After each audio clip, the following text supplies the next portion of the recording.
If you're interested in freedom, you need some judo, you need some karate, you need all the things that will help you fight for freedom. If you're interested in freedom, you need to know the things that will help you fight for freedom. When they are grabbing our guns, it is more important than ever to understand martial arts. When they are taking gun rights from political dissidents they have targeted with psychiatry, it is more important than ever to learn martial arts.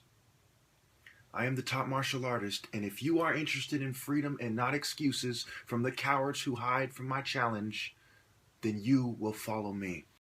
Who displayed the highest form of morals of any black person anywhere on this earth. And as one of the previous speakers pointed out who knew him, everyone who knew him had to give him credit for being a good man, a clean man, an intelligent man, and an innocent man when he was murdered. The price of freedom is death. Now, I don't blame whites entirely for the problem. There's also a Jewish element, and there are black leaders who did not stand up for us. As Malcolm X has said, these are hand-picked bourgeoisie types, and they justify their positions with their education. So many are told to go back to school. And when you see it with Huey Newton, they told him the same thing. And he eventually turned to substance abuse because he couldn't deal with the fact that he had sold out what he believed to help the oppressors hold down his people. Now, I have been consistent with the things that I say, but almost certainly you will see people saying that I haven't. When I said that we should integrate, I said with a degree of separation. My view is almost exactly the same. Because to maintain a position on the same landmass as other races and to allow for visitors is a form of integrating with a degree of separation. But the emphasis is on the separation.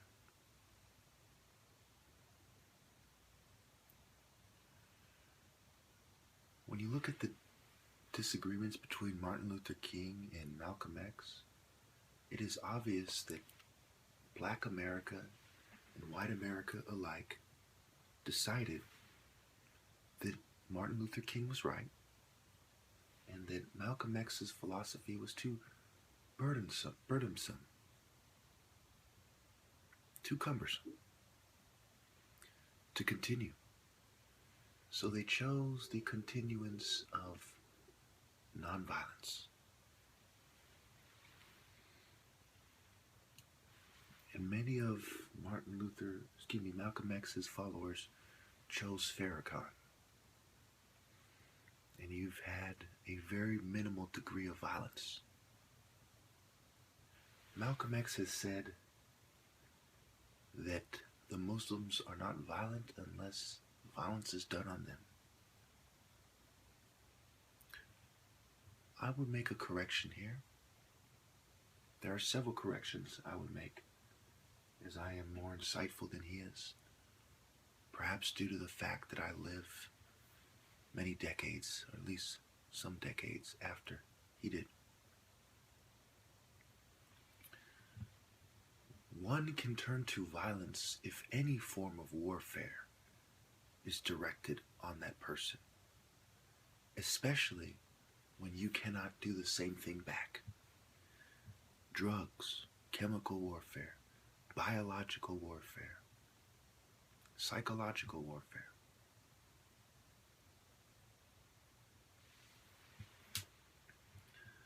You have to understand the nature of war. And I understand it better than most, to say the least. Another thing he said is that discrimination stems from slavery and that other races don't face the same degree of discrimination as the descendants of slaves. He was almost entirely correct. There are varying degrees of discrimination. But it is when one seeks to liberate the former slaves and other minorities that the discrimination is the harshest. The harshest form of discrimination is political, not racial. This is part of why the freedom riders were beat. This is part of why many people of all races have been executed and tortured. When we look at the direction of the black movement and how we all agree that the leaders are sellouts and cowards, one is forced to the conclusion that Martin Luther King lost and Malcolm X won their disagreement. The black leaders, just like Martin Luther King, aren't willing to do what it takes, and they are not willing to pay the price for freedom. They go to great lengths to avoid a situation in which they are targeted for assassination. They work with intelligence agencies and secret societies to ensure their safety as well as their families. Self-preservation is one of their greatest concerns.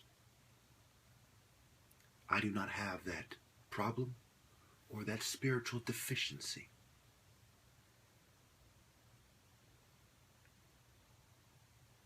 No, I urge you all to understand that he was right. You cannot ask your oppressor or his allies or any gang stalkers who have been recruited for your freedom. You have to take it. The white man understood that quite well. Look at what Patrick Henry said. Give me liberty or give me death.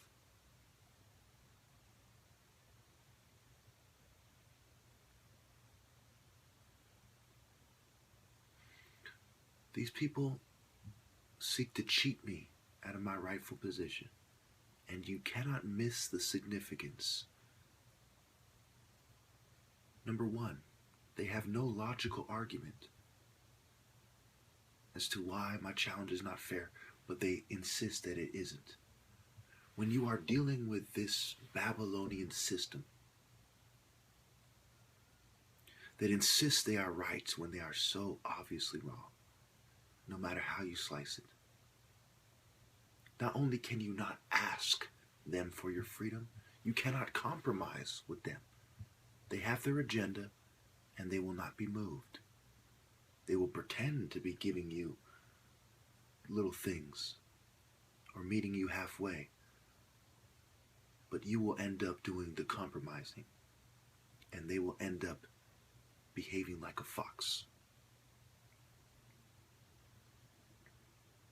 The only way to be a revolutionary is to be willing to die and to not rely on secret societies, law enforcement, gang stalkers, or any other controlled opposition.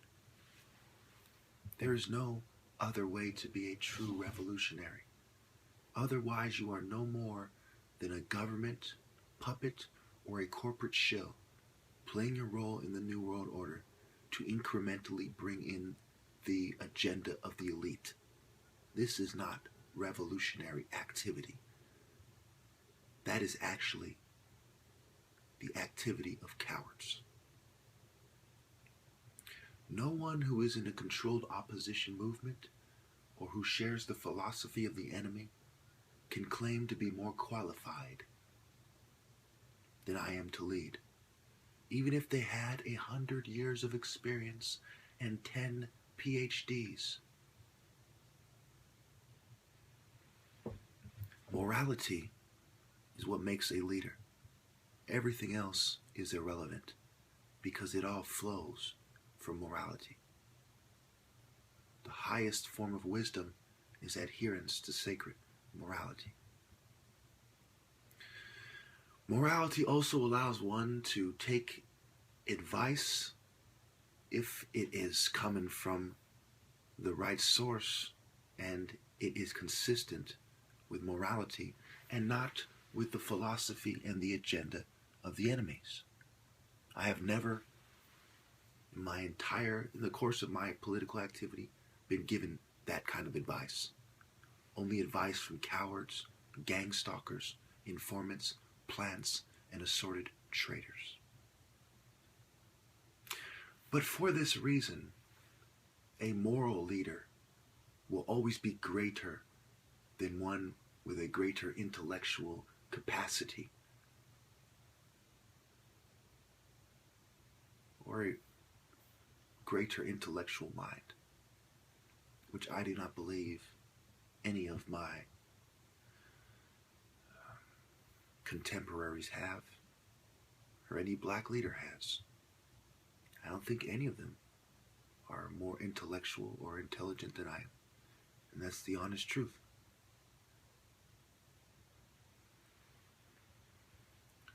I am the most qualified to lead black people because I walked with the Lord in sacred morality. While they were being rewarded for their treachery, I was being denied my rightful place. And they didn't have a single logical reason. Who do you think is right? The brain surgeon's son with 175 IQ? Who carried his cross and had the enemies hiding, making excuses, trying to convince you that they weren't aware of his challenge, or they couldn't find somebody to beat him, or that if that person existed, that they wouldn't be able to find them. They couldn't find him, someone to beat him, because that person doesn't exist. They want you to believe that they couldn't find them in time or something, but they did exist. Countless victims of gang stalking, which I and the Santa Cruz Police Department and many other news agencies and professionals have proven is real, have reported that they use celebrities to harass them. These people want you to believe that their network includes celebrities, yet they couldn't find someone to beat me in the most common form of martial arts competition. Even if you were to believe that sparring means nothing, and honest to God, you would have to be a fucking idiot to believe that. One is still forced to ask themselves, what would be the significance of being the best at sparring? This is an activity that countless martial artists do, the most common form. This still gives someone a very respectable place, which none of these people had the honor to give me, even if sparring meant nothing. We reward people who do the best forms, the best katas, who are the most entertaining, who break the bricks in the coolest way, and so on. They all get their credit. UFC fighting, which has very little to do with actual martial arts traditions and systems of combat, we make them celebrities. The Olympic guys that I could beat with ease, they get their medals and their credit. So no matter how you slice it, because of their dishonor and their unworthiness, the black leadership hasn't lifted a finger to secure my rightful place. In fact, they have tried to get me to pretend that I am not as good as I say that I am, and to take down my videos, just like the other races. I assure you because of their complicity and inaction, because of their indifference and their demands and conditions. No black leader we have is fit to lead. And almost certainly all of them are aware of my struggle.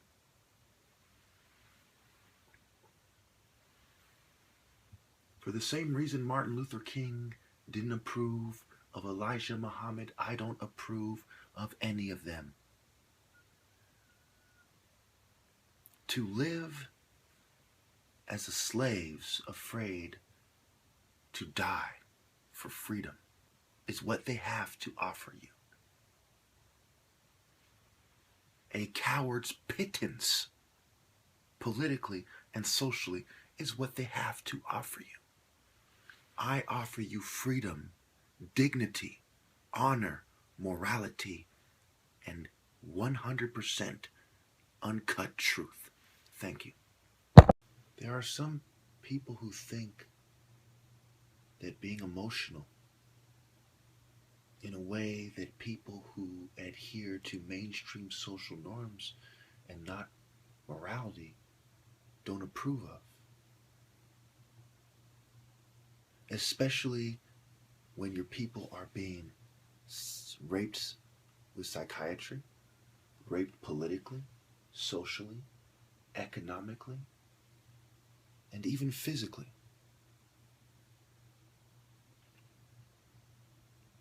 Is unreasonable and one should be drugged. Remember, rape is psychological more than physical, as far as how it is done, not the actual act of having sex. Let me tell you why. It is psychological and mental. You're mentally incapacitated if you are drugged, for instance.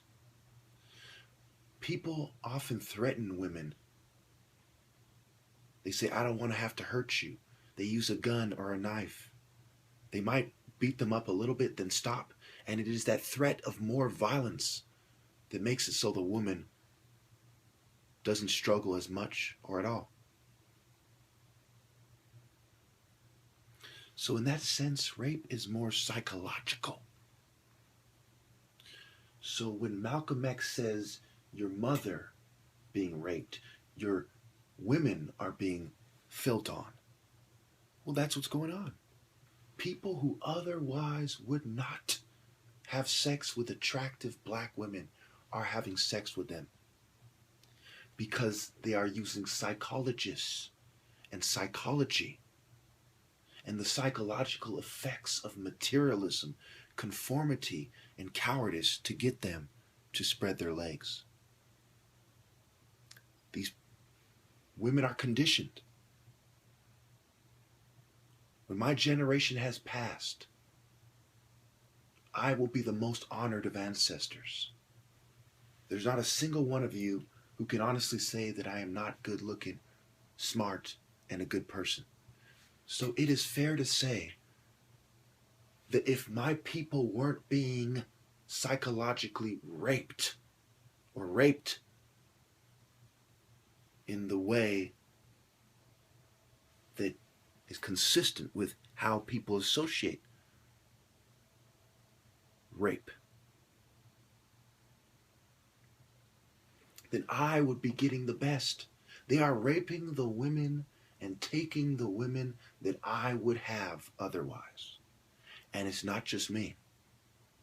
It's everyone like me. So when I see the scum with inferior philosophies using conformity, cowardice, materialism, selfishness, shallowness, evilness, and lies to get the women who would never give them the time of day otherwise, I consider that rape and a reason to be emotional. And that's not even the main reasons I have to be emotional while I'm covertly drugged. So no, the opposition view, no matter how you slice it, especially when you consider drugs, have no case. They must concede that I am the most worthy of leadership, the most worthy to be a leader. mother is being raped and you're not supposed to be emotional. Your women, please, your women can't walk the street without some cracker putting his hands on her and you're not supposed to be emotional.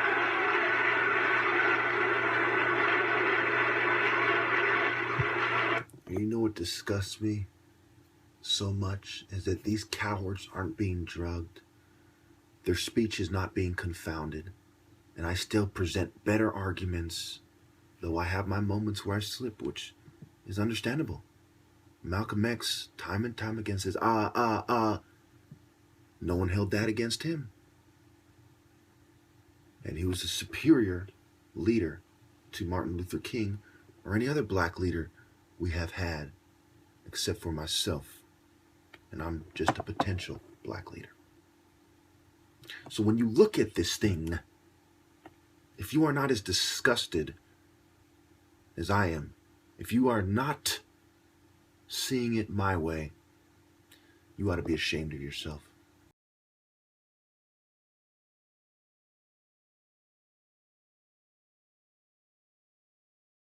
No Negro leaders have fought for civil rights. What do you mean They by have fought? begged for civil rights. They have begged the white man for civil rights. They have begged the white man for freedom. And anytime you beg another man to set you free, you will never be free. Freedom is something that you have to do for yourselves. And until the American Negro lets the white man know that we are really, really ready and willing to pay the price that is necessary for freedom, our people will always be walking around here second-class citizens, or what you call 20th century slaves. What price are you talking about, sir? The price of freedom is death.